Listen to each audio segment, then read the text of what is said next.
Hi, welcome to Rein It In. This is Matt. And I'm Rachel. This is a conversational podcast between two married nerds.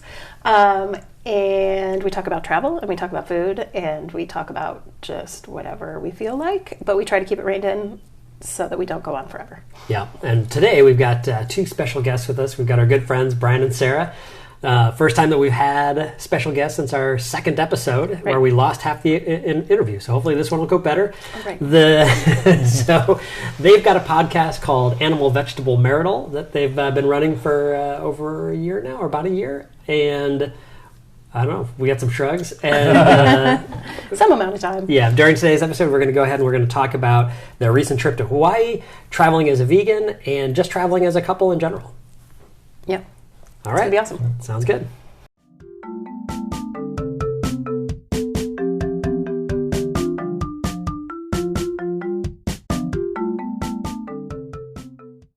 Next, I want to introduce our friends who have joined us for the podcast, which is Brian and Sarah. They're also married nerds who also have a podcast. You can tell why we're friends. So I'm going to let them talk a little bit about their podcast and themselves before we pick up a conversation about their recent trip to Hawaii and then kind of, expand from there. Yeah, Matt's already admitted that he stole our idea for doing a podcast. So, yeah, that's right. You're welcome, everyone. They got it going faster. Theirs got going faster than ours, though. That's true. Well, but Brian had that other academic podcast for a long time. Well, so that's that was true. what planted some of the seed even before. Yeah, so I used to be a professor and did a kind of an especially nerdy podcast. And then when I stopped doing that, and Sarah and I decided to do something together, we decided to take the nerding down a notch and a half. So anyway, what's our show about? Oh, I thought you were going to tell them. I'll tell them. As the name might suggest, Animal Vegetable Marital. Brian eats meat. I do not eat meat or dairy. I'm a vegan. And we got married. And we cohabitate. And we live our life together. It worked. As a vegan and a non-vegan. And sometimes that brings up some fun and interesting things. Yeah. Well, especially, right, you guys had a recent trip. You came back from, I think they call it a honeymoon, right? Congratulations. That's true. Yeah. That's what the kids are calling it. You were in Hawaii for your honeymoon, and how was it having a first big trip as a vegan? Good question. Well, it wasn't our first big. I mean, we had taken before a few months before that, over the summer, we had done a week-long trip to Oregon and Washington. Yeah, but that's different. Portland is like vegan central, vegan mecca. So it wasn't too worrisome. But Hawaii also is kind to the vegans often. Yeah, Sarah was not upset that she couldn't eat the Spam. Did you try Spam? I did try the really? Spam. I remember it not being terrible. I haven't had it in so 30 salty. years.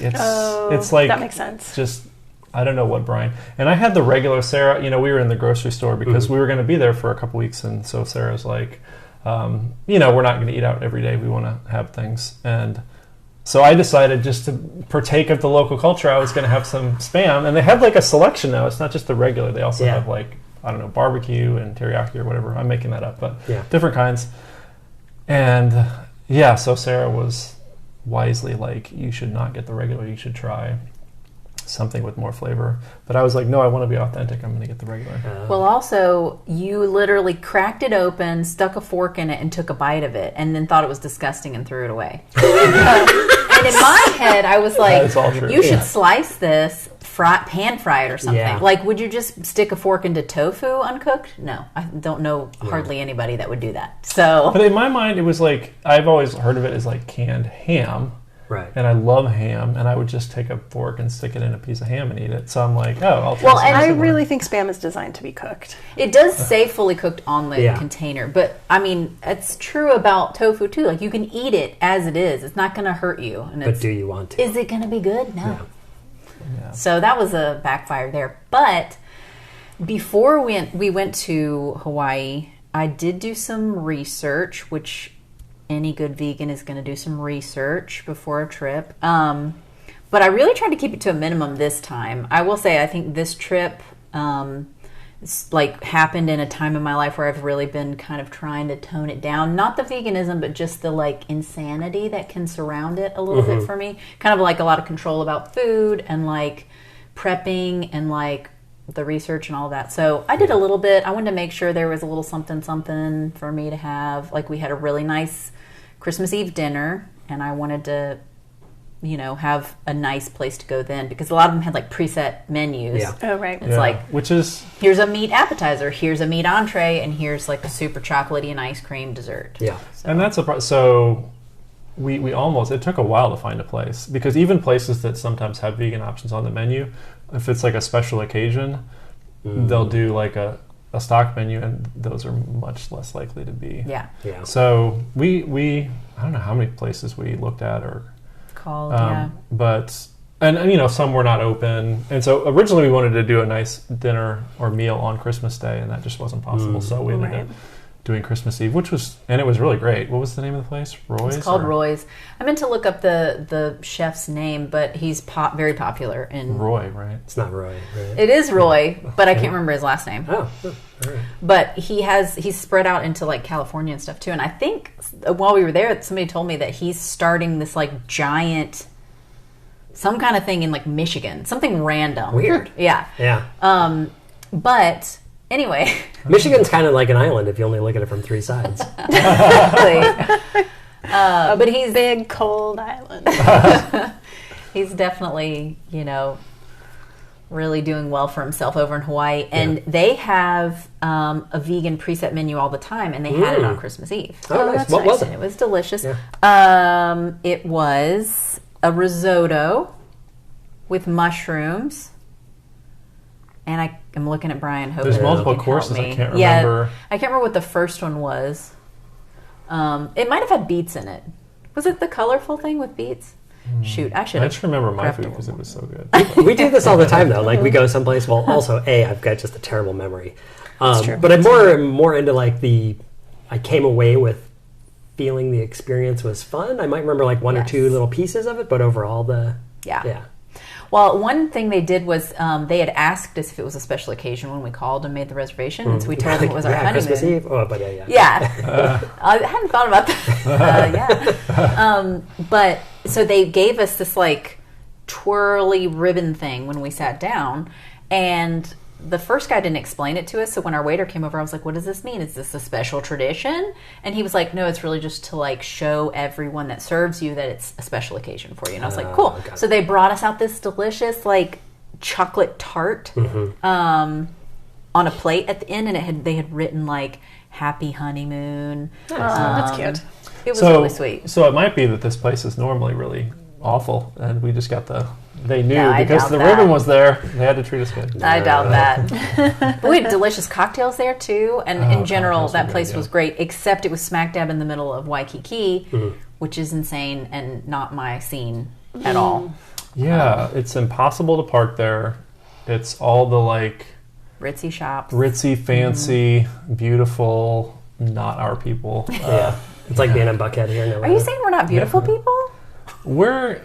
We are kind of beautiful. We're not like Cute Malibu beautiful, which was... My mom and my stepfather actually had their honeymoon in Waikiki as well. I mean, it was like one night honeymoon. But because I was at the wedding, they just got a night in the hotel to themselves. We won't speculate on what happened. Rachel just had to stay at the pool all night. No. My mom's friends lived in Hawaii, so I stayed with her friends. But I just remember it being all skyscrapers and like really... Oh, really? Really like fancy beaches. Yeah, Yeah. Honolulu in general Impression is of it. just a very busy city. They had A lot of tourists. Fancy cookies I was not upset about. Across from Roy's was Honolulu Cookie Company, and I got several souvenirs there. So they were not vegan. Cookies can be fancy. People don't need to be fancy, but cookies can be. But when we were on Oahu, we went into Honolulu several times, but we stayed on the west side of the island, which I recommend because that is where we spent time on Kauai and Oahu, and I swear the first people who actually looked Hawaiian to me were on the west side of Oahu. It's like people who live on the island, they're not tourists. It's like much more like working class. There was still like plenty of Airbnbs to stay at, beautiful beaches, condos. We had the most delicious breakfast ever. Oh, wow. We went back to this place 3 times. Oh, right. Normally, we're not the kinds to like, I mean, we like to try lots of different places, so we're not usually going to do that. Yeah. But this place, Did you get the same thing every morning too? I did. Sarah did. Oh, nice. And it was not vegan, I will say. Another thing is I definitely loosened my rules slightly while I was there because I've been going through this whole phase of like, how is it affecting my life? Is it taking away from some of the fun of things? And in my daily life, I think no. I think almost always it's fine. Yeah. But when we were there, like I just can get so obsessive about food. I did not want to do that. And so I was like, we're hungry, we're stopping at this place that's right here. Right. We stopped there and I had one of the most delicious breakfasts of my life. And so I was like, we're going back there and then we're going back there a third time. Well, that makes sense, right? Because we've talked about this before, that I was a vegan for a while, and I'm not trying to imply anything here, but the beginning of the end for me was when we went to Europe, and I was going to try to only eat like dairy and maybe some fish. But again, this was, 17 years ago or something like that at this point. So it was, yeah. I think I notice even, like I see vegan stuff a lot more when we travel. I think it's just like people are more aware of. And it's easier to do research now too. I mean, when we first started traveling together, like our first trip together was to Seattle in 2000? Probably. And we had a friend who was there who was vegan, so she pointed us in the direction of things. But then, like, when we went to San Francisco, it was just kind of wander around and then find a place that has a menu and read the menu. Like, of course, the internet existed in the year 2000, but, like, it wasn't like you could just look up vegan restaurants on Yelp. Yeah. Right. So I think it'd probably be, I can only imagine it's a lot easier than it was back when we were doing it. But I tried to do it, tried to just go with fish and dairy, and then the first meal we had, pretty much, I accidentally ordered like stomach sausage, and then I was like, well, screw it for this. But we went back, and I went back to being a vegan for the most part. And then I think when you got back from your study abroad, I went back into cheese and stuff, and then slowly over like the next 5 to 10 years, we started eating more. But cheese is such a gateway food. I know, but it is like I always kind of felt when traveling, like I want to experience what the people eat a little bit more, and so I was kind of okay with that for myself, so I can understand. And I definitely agree with some of what you, like with that sentiment for you. I don't think I was tested that much going to Hawaii because there wasn't a language barrier, first of all. And also, if the culture is Spam, I wasn't going to eat that anyway. I think that's gross. Yeah. But, like, so it was very easy not to eat the meat. And I have said before, I definitely flex my rules occasionally on dairy.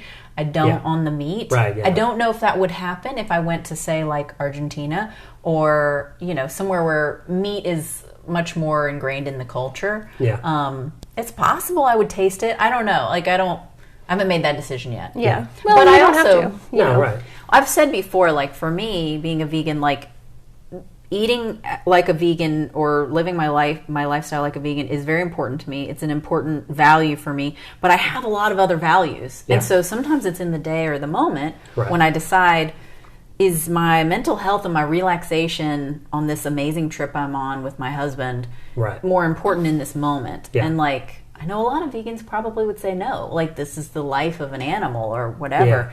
And I see that mentality, but at the same time, I got to live my life. I have to make it sustainable for me. Right. And those little tweaks here and there help that happen. And also, I think it's interesting. Like, we haven't talked about the trip much yet on our podcast, but I do think we'll do an episode on it. But, like, the whole idea behind our podcast is, like, how is it for you living with a vegan, and how is it for me living with a non-vegan? So I don't know if the trip was, different or interesting for you in any way. Well, for me, I mean, I'm always kind of like a go along to get along kind of guy. So, and I'm not going to go to a beautiful place like Hawaii and say, like, if I don't eat at this restaurant or have this kind of food, then, then the whole trip's a waste or whatever. So, the things I wanted to get out of the trip was like the beautiful sights, the ocean, and mostly time with Sarah and like relaxing. And, so, at the end of the day, when it's like picking a place to eat, I mean, so that's, and, even not when we're not on vacation, I mean, we're just a little bit more chill. So, I think if I was the type that, was super into barbecue or seafood or something like that, I mean, we'd still make it work, but it would be more. That's the one thing is seafood, I didn't really have, I had like shrimp a couple times. Shrimp is I often not I did really worth it. A lot of seafood there just because Matt's not a huge shrimp fan. No. Seafood, it's something that tends to be really hard to find vegan options at a seafood restaurant. Oh, yeah. That I could see. So... You guys did have some vegan sushi, though, right? Yeah, I was just trying to remember the name of that. Yeah. Tane? I don't know how you say it. Tane Vegan Izakaya? I'm not sure. Something like that. Yeah. It's in Honolulu, and it had a reputation before I got there, and it definitely lived up to it. Yeah, the pictures were amazing. Yeah, it was delicious. Well, and also, you know how sometimes your enjoyment of food is wrapped up in your emotional state? Yeah. So that night... So... We flew in, so we were leaving Kauai and we flew into Oahu. And to save some money, and like a lot of money, it was like hundreds of dollars cheaper if we did not rent a car at the airport, but if we rented one out in Waikiki. So like we had booked a car rental thing, it was the Alamo, and I thought it was fine, and our flight was going to get in, and the flight was delayed like 45 minutes or whatever.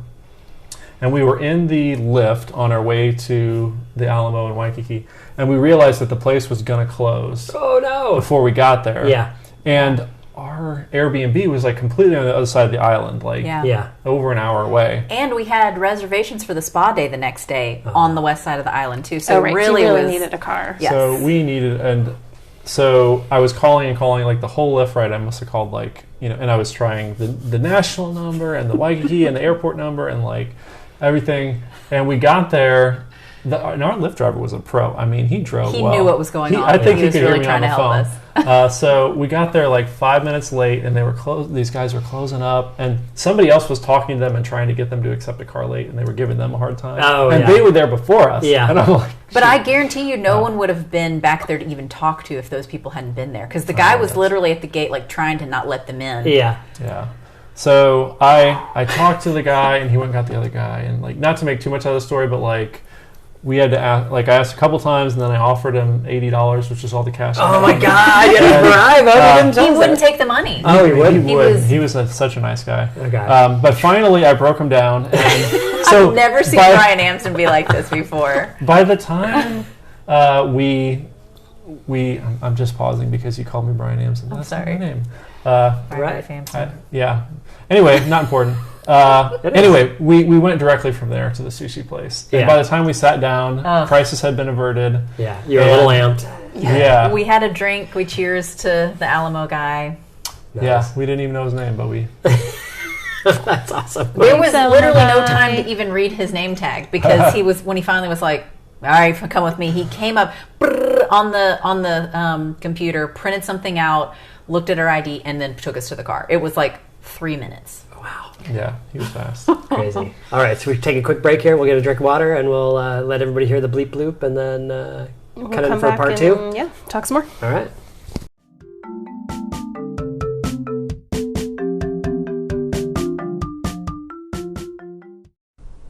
One of the things that brings up, right, the conversation about late flights and closing car places and happy resolutions is obviously how you negotiate traveling with somebody else and with somebody else's stress. Like, I am a horrible hangry traveler. And if I am lost, if I don't know where I am, and I don't know when I'm going to be getting food and I'm hungry, things go south real quick.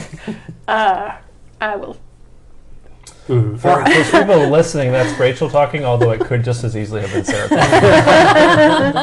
I kept making eyes at Brian. Like, I mean, I did say to my family once, listen, I'm not walking around this neighborhood looking for some building that you know what it looks like, but you don't remember the name of it and you don't remember what street it's on.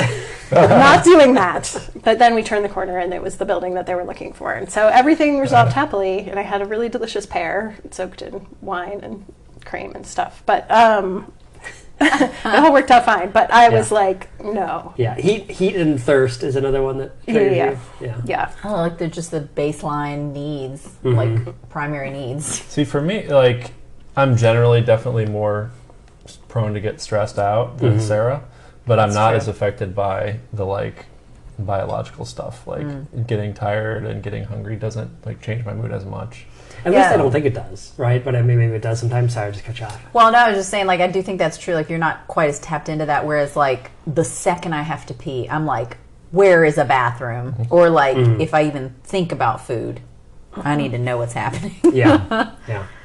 Yeah, Or I down, needed to know the day before. We were coming down. We did a couple hikes, and going up the mountain and coming down the mountain. Like on the way down, the one in Kauai, like the whole time, I think you were very hungry. We were very far from the car. No, the car was very far from civilization, and we were very far from the car. Yeah. We travel with like granola bars or something, and I make Rachel carry them, and then I carry back up.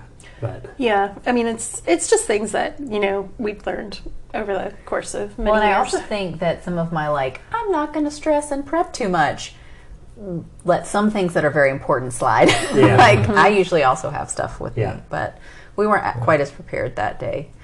But I was thinking about the other hike we did. I feel like you were more stressed out on that hike. It was very slippery. I thought we were going to die. Very straight up and down. And I don't think I was nervous at all, except you kept being really nervous. I couldn't talk to him. He would not accept conversation. I'm afraid of heights, and it was a very kind of but walking up the side of the mountain. Okay, with open door helicopter flying. That's what I'm saying. So, yeah, that is. So we did an open air we did a helicopter ride on Kauai that was amazing. It was like an hour. Just us. Just us. And the pilot, obviously. And and I talked Sarah into doing open doors, but something about if I'm strapped in or I went parachuting once and didn't bother me, but the helicopter's not strapped into anything. You're strapped into the helicopter. That's true. Right. No, you're right. The thing is, and I don't know if this is the case, but I said this to Sarah recently, is I think part of it is I've never had a very good sense of balance. Yeah. I tend to, sometimes I'll just stumble a little bit or lose my balance, So I think whenever I'm near an edge or walking along an edge or standing near an edge, I think it's the falling thing, yeah. So anyway, it was pretty scary. Sorry, I was just going to say, you're more of a warrior, so I feel like when we go on trips, especially on trips, worrying is off the table for me. I'm go with the flow. More in real life anyway, but definitely on vacation. And so your worrying doesn't take a vacation. So whereas planning is the opposite. If we're planning a vacation, I'll be the chill one let's get online and find out all the fun things we're going to do. And you're we need to know where we're going to be staying and what our schedule is. Hold on. I was going to bring up the planning too, because I think we complement each other fairly well. We both like to plan. Yeah. Fairly a lot. But I don't know what you're saying, because when I went on that road trip by myself before I even met you, I had just planned places I would sleep at night, and I actually didn't even have all those nights planned. So I got more planning when I linked lives with you, mister. I'm thinking of that time we went to this coffee shop to plan. At the time we thought we were doing a road trip and it had to get canceled because I got a new job. Oh, right. And this is what we learned after the fact, hindsight. But that's what all those trips are for, right? Is we dial in what tricks we need to learn, right? Yeah. But so I went thinking, I was really excited. It was Saturday. I was okay, we're going to go to a coffee shop, get some coffee. I'm going to look at all these fun things we're going to do. And so I sat down and I started looking at, I think Victoria or somewhere where it was on our route. And I'm trying to find all the fun things that we're going to do. And Sarah's getting kind of frustrated with me. And I won't put words in your mouth, but you had a different expectation. Well, I think it's because I have a job that is fairly flexible, and sometimes it's a lot of hurry up and wait. And so during the waiting time, there's a lot of time at a computer to do personal stuff. So I had already spent weeks looking at all the fun things to do up the West Coast and into Canada.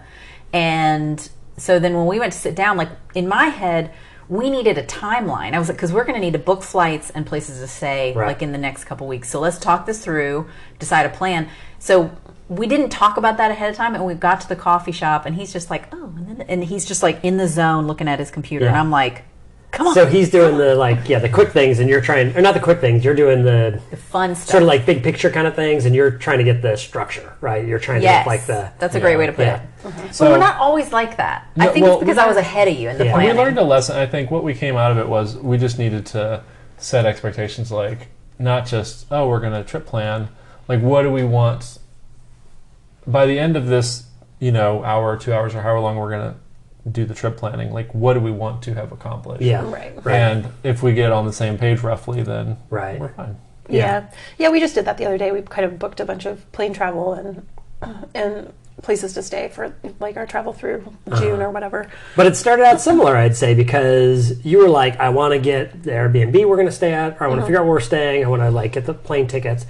And then I was like, hold on a second, we've got a bunch of little things coming up. I need to make sure I've got an understanding of these. I need to make sure they're like, I've put them in for like PTO from work.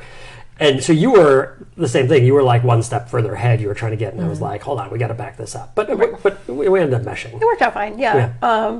I think some of the longest days I've had trying to find things is like booking Airbnbs in other countries, and just trying to figure out like, is this neighborhood okay? Like it took us forever to find a place in Prague, and admittedly that was the first time we used Airbnb, so I wasn't quite sure about it. But good Lord, did we look at places in Tokyo forever that were basically exactly the same. Yeah. And yet I spent like 4 hours being like, this one or this one, like, you know, do I want 2 chairs or do I want a love seat? Yes, exactly. Or 1 chair and a double bed instead of 2 twin beds. That's how I felt on Oahu, because mainly what you can rent there is like a condo with one wall is all glass, so you can look out on the beach or the mountains or whatever. Yeah.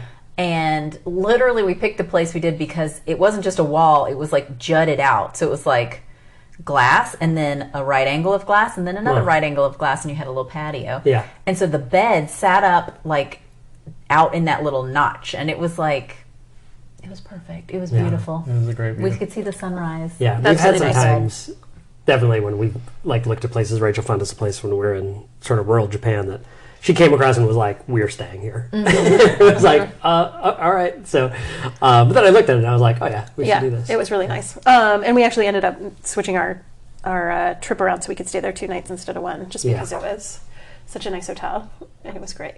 Sometimes hotels are just worth being at, I swear. Yeah. I mean, you find a nice one, you're like, I don't really need to go anywhere else. I'm just going to enjoy this place. Well, we have a trip, as you know, we have a trip coming up to Charleston for Brian's birthday, and I feel like the Airbnb for that, I had done some looking because I have the time and I wanted to kind of help take the lead on planning it. And I sent him a couple of options, and the place we chose, he was just like, I want to stay here. Yeah, Like, yeah, it's pretty. felt very strongly about that. Yeah. Nice. So even though it was further away from Charleston, and so we hadn't been planning on that, the place trumped that, you know, so. Yeah, well, it depends upon, like, what do you want out of the trip? Like, you know, like I said, for Hawaii, for me, it was just relaxing and enjoying time with Sarah. I think for Charleston, you know, going with a group of friends for my 40th, and it's, you know, it's more about enjoying the people. And so, we were like, you know, we're going to spend some of the time kind of hanging out in Charleston doing fun things. But then, you know, just wanted a place and a space where we could all just, like, you know, enjoy each other's company. And I will say, just to bring back the veganism part of it, Brian is such a sweetheart, and 98% of the time we eat what I want to eat. And so when we were kind of planning stuff, he knew he wanted to go out for a nice dinner in Charleston. And so as we were kind of talking through things, he's like, do you mind? He got a little sheepish and he was like, do you mind if I just like pick a place that I want to go and I don't think about what the vegan options are there? Like, just for this one dinner. What did you decide? To celebrate his 40th I haven't birthday. decided yet. He hasn't even really looked yet, but I was like, I think it's going to be okay. Yeah. And it's, you know, I don't know. I'll probably end up picking a place that has, you know. But you don't need to look for that. I've rarely been to a place where I have not found something. And if I have to eat French fries and a side salad that night, that's what I'll eat. But I mean, normally, like, when we're looking at restaurants, it's just always a filter. Like, you either, like, we sometimes look at Happy Cow is this website app that has, you know, it's reviews vegan and and stuff. vegetarian Oh, right. options. Okay. Yeah. And so we That use was that. a long Or, time like, ago. we're explicitly looking for types of restaurants, like, you know, Thai, Asian, Mexican, whatever, that we can at least, like, in the ballpark know often have options. Or it helps with like finding the closest stuff to you. So if you know where your Airbnb is, you can look at it map style too, which is really nice. But what I don't do that I used to do is I used to just like Google like best restaurants in the city, like best restaurants in Atlanta, and start with one and go down the list and like which one in the top 5 or whatever looks best. Yeah. So I wanted to do that with Charleston and just not worry about. You should. You should. Should at least do it and then see if you choose choice number 2 or 3 instead of number 1. What's probably going to happen is there's going to be a pretty even tie between a couple of those, and I'll go with the It'll one. be the decision maker. Yeah. Right. So it'll be fun. Okay, but I want to get back to something else we talked about before in Hawaii. What's the deal with shaved ice and your experience with it? Well, I'm going to be all snooty and say it's shave ice. Okay, I was going to ask. Because they correct you there, if you... Oh, they will correct you. It's written, everywhere it's written is shaved, too. Yeah. Shave. Well, do you want to... I'm kind of 2 minds about it, so... Oh, you should... Maybe I'll... I'm of 1 mind, which is pro shave ice. I love it. I'd eat it anytime. So, I mean, the cool thing about it is the texture. So if anybody doesn't know, it's kind of the closest thing you could compare it to would be it's like a snow cone, but the ice is shaved. But the difference is like it like melts almost immediately when it touches your tongue. Okay. So it almost like evaporates in your mouth. Okay. So more like snow than like when you get a snow cone, it's really just a bunch of like crunchy ice. Yeah. So it's not like that. Okay. So the texture is amazing, and everyone had talked it up, and I'd had like my uncle and a good friend of mine. They're all like, and they all have the places they say are the best. They're like, oh, you got to go to this place. They have the best, and they're all over the place. Like you could trip over a shave ice place there. But I gotta say the flavor. So they have all these kinds of flavors. Like we went to one place that must have had like 30 different flavors, and it's like strawberry and pineapple and mango and all this stuff. You can mix them in whatever way you want. None of them actually taste like any of those things. Like that is true. It's not fruit flavor. It's kind of like an artificial. Like Otter Pops or chemically ice sounds or whatever, harsh, but like it's like an artificial kind of flavor that doesn't even like come close to fruit. So. That's my only thing, it's like you did get I got one. really excited because I love. Yeah. I was like, I think I got pineapple and strawberry and one other thing, and I love those flavors, and I couldn't even figure like there were 3 colors on there. Oh, it was coconut. It was pineapple, strawberry, and coconut, and it came out blue, pink, and orange. Because the colors kind of run together. Yeah. So if you have like, I'm bad with the color wheel, but anyway, if you have the 2 colors that would normally combine to make another color, that's happening on your. Yeah. So you might have like brown. Yeah, although it was a little better. It'd be towards like the bottom, it gets a little gray. It'd be like yellow and blue would be next to each other, so you'd have an overlapping green. Yeah. So it starts off actually very pretty, but anyway, I literally could not tell which one was which. Like and I'm like, I gave a spoonful to Sarah. I'm like, do you think this is pineapple or is this strawberry? It should not be hard to figure out whether it's pineapple or strawberry. It's like we were like, different. The pink one must be strawberry, then maybe the blue one is coconut, and then the more orangey yellow one was pineapple. This is what we, thought. But then you taste them and you're like, this is one version of sugary water, and this is another version of sugary water. Because the similar thing, or probably the same thing, is super popular in Japan too, or at least like all the YouTubers talk about it. So I wanted to try it while we were there. I never really saw the opportunity, but I really didn't know if I wanted to try it because I also just thought I would be disappointed. So I never really went out of my way for it. Well, Sarah, you're pro. Go. I was not disappointed. Yeah. I was picking based on the colors. Like I would see people come out, and there was one in particular that they would put a bunch of different colors. It was like all the primary colors, and they do it in a way so you'd get a little section of their overlap. Yeah. And it was like more of a piece of art. Yeah. It was more a piece of art than anything. So it was like, beautiful. And they do look pretty. And the other thing, which I didn't actually get till the very end, is they put like, I actually wasn't sure what it was at first, but it's like a creaminess on top. Mm-hmm. And everybody kept talking about macadamia nuts, so I thought it was like a macadamia nut milk. Yeah. It was not. It was definitely sweetened condensed milk. But right before we left to go to the airport, maybe not the airport, but we were leaving our side of the island going into Honolulu for the day, I was like, we were passing the little market, and I was like, let's stop because I want one more shave ice. And so I was like, the people were so sweet. It was like a couple and their little kid. They were really cool, yeah.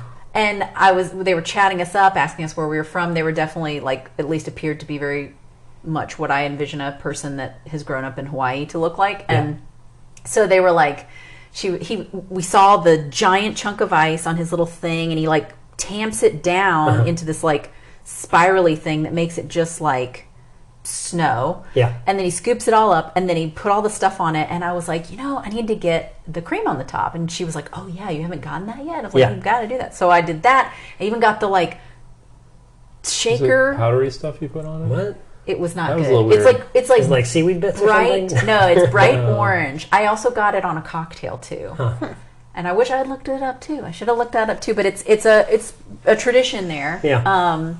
And I think it's supposed to be like, it's not that it's not sweet, but it's not super sweet in any way. Yeah. And so when you have this super sweet thing, it's kind of a weird contrast to it. And honestly, I didn't really enjoy this. I think I would have enjoyed it with the cream on it, but not that other stuff took away from it. Gotcha.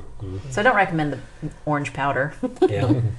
All right, so we're rolling up on a pretty good long episode here. Do we have any other last things we wanted to touch on, or do you guys want to give us your digits for how people can find you on the interwebs? interwebs? Listen to our things. Yeah. Well, we're going to have Matt and Rachel on an upcoming podcast, so That's should right. be launching pretty soon.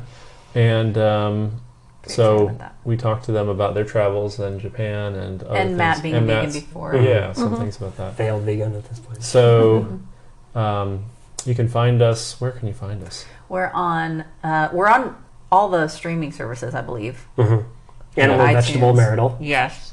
Yeah, And iTunes then- and Spotify and all those. And then we're also Animal, Vegetable, Marital on Instagram. Are you guys on the Facebooks? Is it the same thing? We do have, Animal, Vegetable, Animal, Marital. Vegetable, Marital. Okay. And Yeah. Twitter. And Twitter. We Yeah. do have a Twitter Yeah. account. I haven't checked it in a while. I post to a non-branded Twitter account that I have that's sort of like generic for our domain name, and like every once in a while someone follows it, but nobody's ever talked to me on it. I'd never actually log into it. It just like blasts it from Are they Instagram. bots, you think, or Probably. No, I don't. The latest one I don't think was. So it was like some Twitter. gaming company. I think Twitter is like the armpit of the internet, so I'm really not into it. It's fair. Yeah. That's a fair estimation. I mean, YouTube comments are clearly worse, but Oh, who reads those? I definitely read them. Oh no! I love she internet likes drama. drama. Yeah. Well, that's how you found out about the Karen Nate stuff. You had to tell me about it. So True. awesome. Well, thank you guys so much for being on the podcast. Thanks for and having chatting. us. it's fun. Everybody else listening is not going to be able to partake in the awesome Thai food that we're about to finish eating here as well. We took a snack break during the intermission. Yep. We're going to wrap up. And Eat some vegan dinner. yeah, we got our little outro, and look for their upcoming episodes, and shoot us an email or follow us on Instagram, all that sort of good stuff, and we'll talk to you soon. Yep. Bye. Bye. Bye.